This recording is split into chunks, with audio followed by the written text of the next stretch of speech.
د عارف وزیر باره کې د لر او بر پښتنو لپاره ښه خبر. ګرانو لیدونکو السلام علیکم.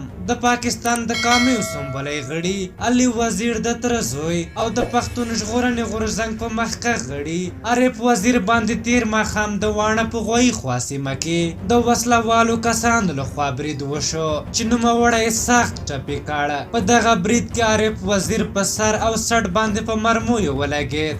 له عارف وزیر سره د هغه تره زوی هم و چې په هغوی مقابل ډزونه وکړل او هغوی له دې ځایه وتښتېدل. وروسته بیا عارف وزیر روغتون ته انتقال شو چې بیا د هغه د مړینې خبرونه هم خپاره شول چې لر او بر پښتانه پرې سخت خواشیني شول. خو وروسته معلومات وشول چې عارف وزیر ژوندی دی. اوس تازه د عارف وزیر باره کې ښه خبر دا دی چې د هغه سره موجود د پی ډي ایم غړي وایي چې عارف وزیر په خپله ساه اخیستی شي.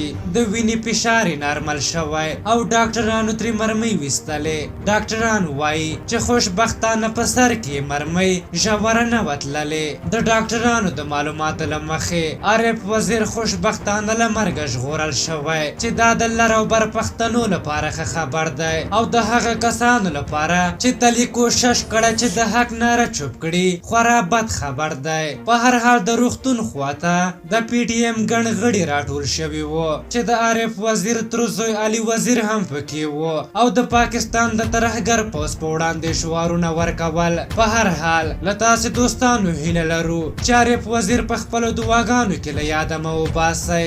موږ د الله تعالی له دربار څخه عارف وزیر ته د عاجل شفا غوښتونکي یو. په هر حال تاسو د دغې موضوع په هکله څه نظر لرئ؟ خپل نظرونه م راته په کومنټ کې ولیکئ. که زموږ ویډیو مو خوښه شوې وي ضروري لایک کړئ. تر بلې ویډیو مو په لوی او بخښونکي خدای سپارم. د الله په امان.